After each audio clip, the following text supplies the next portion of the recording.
नमस्कार। Space the world of interior में आप सबका बहुत बहुत स्वागत है। मैं अमीता रैना पिछले 25 सालों से उदयपुर में as a interior designer work कर रही हूँ।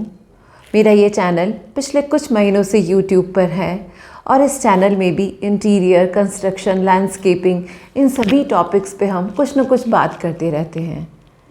इन दिनों मैंने एक सीरीज़ शुरू करी है प्रैक्टिकल वास्तु करके। आज का ये एपिसोड भी उसी में आगे की कड़ी है और आज इस एपिसोड में मैं आपसे सबसे पहले एक प्रैक्टिकल इंसिडेंट या एक प्रैक्टिकल प्रोजेक्ट प्रॉब्लम जो हमने सोल्यूशन किया था उसी के बारे में आप लोगों से बात करूंगी। मैं इन दिनों जब अपने पिछले एपिसोड्स में वास्तु के बारे में छोटी छोटी बातें या जो मेरे फीलिंग्स हैं या जो मेरे एक्सपीरियंस हैं वो सब आपसे शेयर कर रही हूँ, ताकि जब मैं जो प्रॉब्लम्स के बारे में बात करूं तो आप समझ सकें हमारी डे टू डे लाइफ में, हमारी अपनी ज़िंदगी में वास्तु किस तरह से हेल्प कर रहा है या नहीं कर रहा है। आप क्या सोचते हैं इसको लेकर के, इन सभी चीज़ों के बारे में मेरा अपना एक अलग नज़रिया है। मैं न इसके पक्ष में हूँ और न विपक्ष में। कोशिश कर रही हूँ कि बीच में खड़ी रह करके इसके बारे में सिर्फ बातचीत करूँ। जब हम एज ए इंटीरियर डिज़ाइनर किसी भी प्रोजेक्ट में शामिल होते हैं तो हमें पहले से एक बिल्डिंग बनी हुई मिलती है। हो सकता है वो बिल्डिंग वास्तु पर बनी हुई हो सकता है वो बिल्डिंग वास्तु पर नहीं बनी हुई हो। जब हम इंटीरियर करने जाते हैं तो उस घर की ज़रूरतें, उनके ड्रीम्स, उनके सपने और आगे उनको फ्यूचर में क्या चाहिए, उन सभी बातों पर हम लोग उनसे डिस्कशंस करते हैं, उनको समझने की कोशिश करते हैं, ताकि उनका घर है, उनका बेडरूम है, उनके बच्चों का कमरा है, वो उनकी ज़रूरतों और उनके सपनों के अनुरूप हम लोग बना सकें। वास्तु एक ऐसा टॉपिक है जिसके बारे में मुझे हमेशा से ही अलग अलग विचार रखते हुए लोग मिलते रहे हैं। जैसे कि कोई इंश्योरेंस एजेंट जब आपके पास आता है और वो आपसे कोई अपनी पॉलिसी बेचना चाहता है तो वो हमें ये कहता है कि जब आप नहीं रहेंगे तो आपके परिवार वालों की आमदनी वैसी बनी रहे, उनका घर सुरक्षित रहे, उनकी एजुकेशन चलती रहे, इसके लिए आप इंश्योरेंस कराइए। आपका एक्सीडेंट हो जाएगा तो उसके लिए आप इंश्योरेंस कराइए। आप बीमार पड़ सकते हैं तो उसके लिए हेल्थ इंश्योरेंस लीजिए।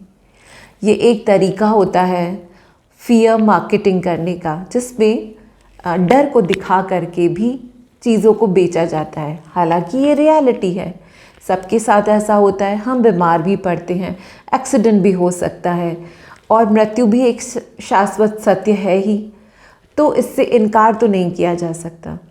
इंश्योरेंस जब वो बेचते हैं तो वो हमारे को इसी सत्य के बारे में बताते हैं कि देखिए हो रहा है, ऐसा हो सकता है, आप इंश्योरेंस कर लीजिए।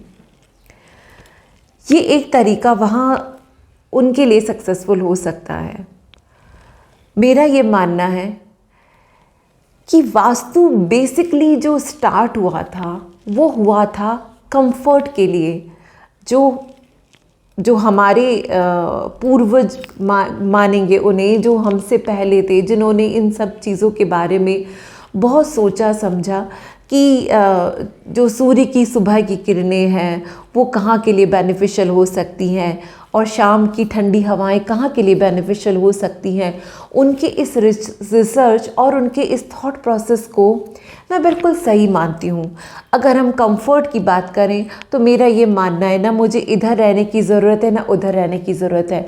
वास्तु में सचमुच में सबसे ज़्यादा कंफर्ट पर ध्यान दिया है। कंफर्ट पर ध्यान दे करके उन्होंने इनडायरेक्टली बहुत सारी चीज़ों पे भी ध्यान दिया है। लेकिन ऐसा कई बार हुआ है, मैंने अपने कैरियर में मैं कई ऐसे वास्तुशास्त्रियों से मिली हूँ जिन्होंने फियर के ऊपर काम किया है, या जिनकी मार्केटिंग कहूँ या जिनका प्रोजेक्ट को लेने का तरीका इस बात पे रहा कि कोई डर दिखाया जाए कि आपके परिवार में ऐसा हो सकता है, परिवार की महिलाओं के साथ में ऐसा हो सकता है, या आपके बिजनेस पे ऐसा असर हो सकता है, अगर ऐसा नहीं बनाया गया तो ये हो सकता है, वो हो सकता है। इस चीज़ ने या इस तरह की नेगेटिव मार्केटिंग ने वास्तु के बारे में बहुत अलग तरह के विचार लोगों के मन में ला दिए। कई लोग इस बात को लेकर बिल्कुल अगेंस्ट हो जाते हैं। कहते हैं कि क्या जिनका पूरा 100% वास्तु पे बना हुआ घर है, क्या उनके घर में कभी मृत्यु नहीं आती, या उनके घर में कोई बीमार नहीं पड़ता, या कोई दुर्घटना नहीं घटती, या कोई अनहोनी नहीं होती।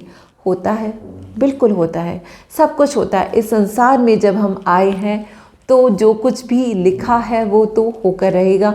और अगर हम इसको नहीं भी माने तो ये तो बिल्कुल सत्य है कि हम शरीर है, बीमार भी पड़ेंगे, मृत्यु भी होगी, और अगर गलती करेंगे तो दुर्घटना का शिकार भी बन सकते हैं। वहाँ पर जो वास्तु के विद्वान हैं, या जो वास्तु के द्वारा अपना बिजनेस चलाते हैं, वहाँ पर जब वो इस तरह से बात करते हैं तो ज़रूर लोगों के मन में हो सकता है कोई फियर की वजह से उन्हें करे, लेकिन जो मेन मुद्दा था, जो पॉजिटिव बात थी कि ये करने से हमें ये अच्छा हो सकता है, वो कहीं दूर चला गया। कुछ लोग मेरे जीवन में ज़रूर ऐसे आए हैं जिन्होंने वास्तु के बारे में बहुत लॉजिकली बात करी है, बहुत साइंटिफिकली बात करी है, और उन्हीं की वजह से मेरा ये मानना है कि इसको हम अगर अच्छे तरीके से समझें तो शायद हम लोग, सभी लोग, चाहे हम किसी भी धर्म को मानने वाले हों, चाहे हम साइंस को मानने वाले हों, चाहे हम प्रकृति से प्यार करेंगे, हमें अपने लिए वास्तु में कुछ न कुछ ज़रूर मिल जाएगा। जैसा कि मैंने आपसे कहा था कि मैं आप लोगों से एक प्रैक्टिकल प्रॉब्लम के बारे में बात करूंगी। हो सकता है आज का ये वीडियो थोड़ा लंबा हो जाए। अगर बहुत ज़्यादा लंबा हुआ तो मैं इस वीडियो को 2 भागों में पोस्ट करूंगी, और अगर आप लोग पूरा देख सकेंगे तो मुझे सच में खुशी होगी कि आपने एक परिवार की समस्या को भी मेरे साथ जानने में मेरा सहयोग किया। ये प्रोजेक्ट जब मुझे मिला तो मुझे मिला एक वास्तु शास्त्री के द्वारा ही। उन्हीं के परिवार में, मतलब उनका भांजा, जो मेरे क्लाइंट थे, उनके घर में उनके बेटे की शादी थी, और वो उसके लिए ऊपर फर्स्ट फ्लोर पे नए पोर्शन का निर्माण करा रहे थे।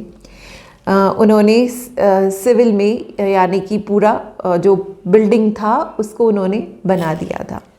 जो वास्तु शास्त्री थे, मैं उनके साथ में एक प्रोजेक्ट कर ही रही थी, तो वो मुझे जानते थे।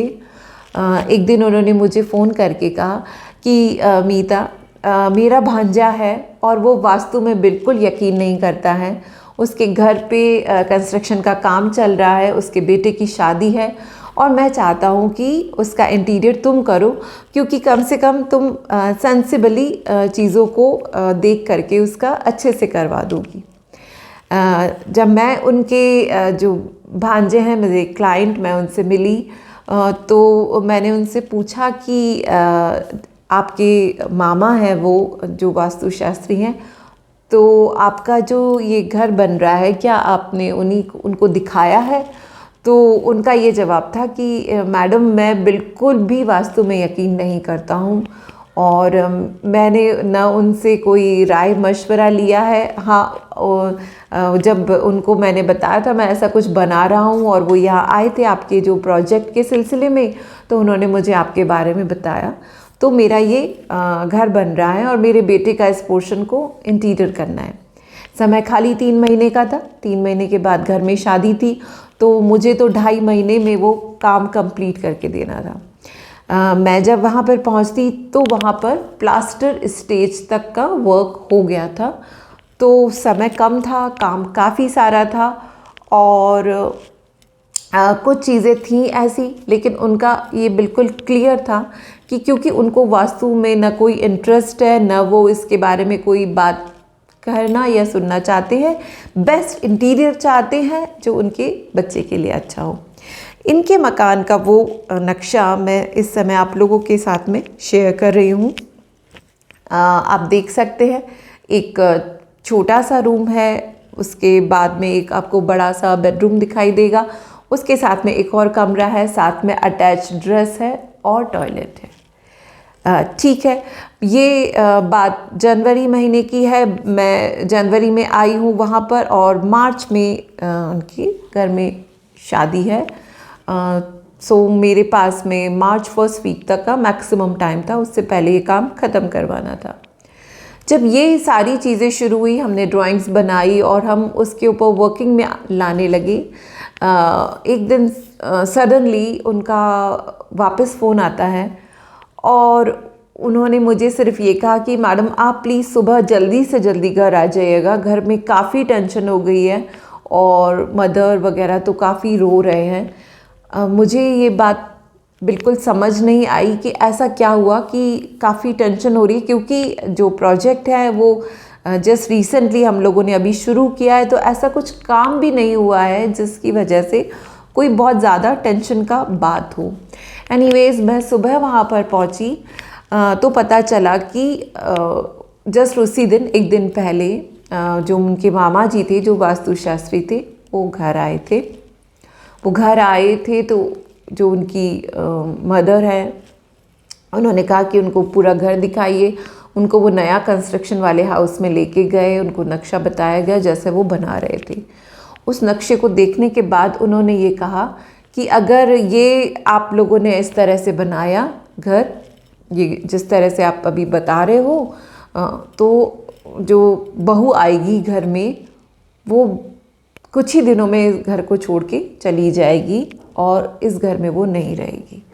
अब ये बात सुनकर के जो उनकी बहन थी, जो उनकी परिवार की लेडीज़ थी, वो तो बहुत घबरा गए। उनकी मदर तो बहुत रोने भी लगी। अभी तो बच्चे की शादी नहीं हुई है और इस तरह की बात जो है वो सुन के तो बहुत ज़्यादा सब लोग टेंशन में आ गए। मैंने उनसे कहा कि सर आपके अपने मामा हैं, आप अभी तक जिस वास्तु पे नहीं कर रहे थे, आज उनकी इस बात को सुन के जब आप इतना सब परेशान हो रहे हैं, तो आप लोगों ने क्यों नहीं उनसे सजेशन लिया, उनको दिखाया, उनको बताया, ऐसा क्यों नहीं किया?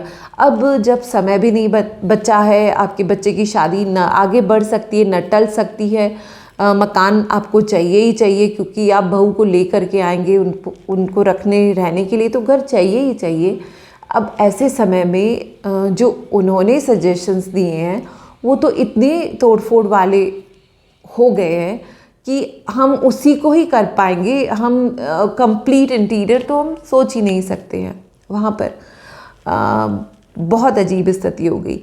अब जो उनका सजेशन था वो मैं आपको बताती हूँ। जो वास्तुशास्त्री जी हैं, उन्होंने कहा था कि ये जो एक छोटा सा आगे का हिस्सा वाला कमरा है, ये साउथ वेस्ट में आता है। आपके बेटे बहू को यही उसका बेडरूम होना चाहिए। यहाँ से ड्रेसिंग रूम का रास्ता निकाल के और टॉयलेट कर दीजिए और इस कमरे को ड्राइंग रूम बना दीजिए। और ऐसे उनके सजेशन थे। दूसरा उनका जो ऑब्जेक्शन था वो वाजिब ऑब्जेक्शन था, जो कि बाथरूम की WC को लेकर के था। मैंने अपने क्लाइंट से कहा आपकी बात मैं समझ गई, आप परिवार के इस समय उसमें आ गए हैं कि घर की जो लेडीज़ है वो काफ़ी गुस्सा हैं कि क्यों नहीं बताया हुआ और वास्तु पे क्यों नहीं किया। आपकी बात मैं मानती हूँ, साउथ वेस्ट जो है आपके बच्चे को बेडरूम के लिए देना चाहिए, मैं ये भी बात मानती हूँ। अब जो बिल्डिंग का सिविल जो कंस्ट्रक्शन है, जो लोड बेयरिंग वॉल है, जो कमरे का साइज़ है, वो भी इम्पॉर्टेंट है। मैं भी एक औरत हूँ, एक लड़की भी रही हूँ, मैं भी इस एज से निकली हूँ। अगर आप एक इतना छोटा बेडरूम आज के ज़माने की लड़की को देंगे, आपका एक स्टैंडर्ड है, एक सर्टेन जिसको बोलते हैं हम आर्थिक उस पे आप लोग रहते हैं, उस स्टैंडर्ड के बच्चे को अगर आप एक छोटा सा बेडरूम देंगे तो मुझे ये तो पता नहीं कि वो वास्तु की वजह से जाएगी या नहीं जाएगी, लेकिन ये छोटा कमरे की वजह से मैं 100% यकीन के साथ कह सकती हूँ कि ये प्रॉब्लम हो जाएगा। क्योंकि जो आजकल के बच्चे हैं उनका जो अपना सोशल सर्कल है, ये बच्चे अपने फ्रेंड्स को ड्राइंग रूम में बिठा कर के नहीं मिलते हैं। इनका सोशल सर्कल, जो इनके दोस्त हैं, जो आपकी बहू के रिलेटिव्स हैं, वो उसको मिलने उनके बेडरूम में ही जाएंगे। जब वो बेडरूम में जाएंगे तो इतना छोटा सा एक बेडरूम देख करके ऑब्वियसली उनके क्वेश्चंस होंगे, ये ऑकवर्ड सिचुएशंस बनेगी और अननेसेसरी के डिस्प्यूट क्रिएट होंगे। आप इस बात को समझिएगा कि सिर्फ यहाँ पर हमें वास्तु को नहीं देखना है, हमको ये सिचुएशन को भी देखना है कि क्या कमरे का साइज़ एक डिसेंट साइज़ है जहाँ एक यंग कपल सोशलाइजिंग भी कर सके। तो वो कमरा तो बिल्कुल उपयुक्त नहीं है। अगर आप मेरी राय माने, मैं आपको जो बेहतर से बेहतर सॉल्यूशंस हैं वो करके देती हूँ और उसके हिसाब से ही हम इस कमरे को आगे काम करते हैं। सो मैंने उनके बाथरूम में डेफिनेटली तोड़ फोड़ किया। जहाँ पर वो WC वाला सेक्शन था वहाँ हटा करके एक छोटा सा बालकनी क्रिएट किया और बेडरूम से उसका डोर प्रोवाइड कर दिया। वो उनको मल्टीपल कपड़े वगैरह सुखाने के लिए तरह से काम आएगा।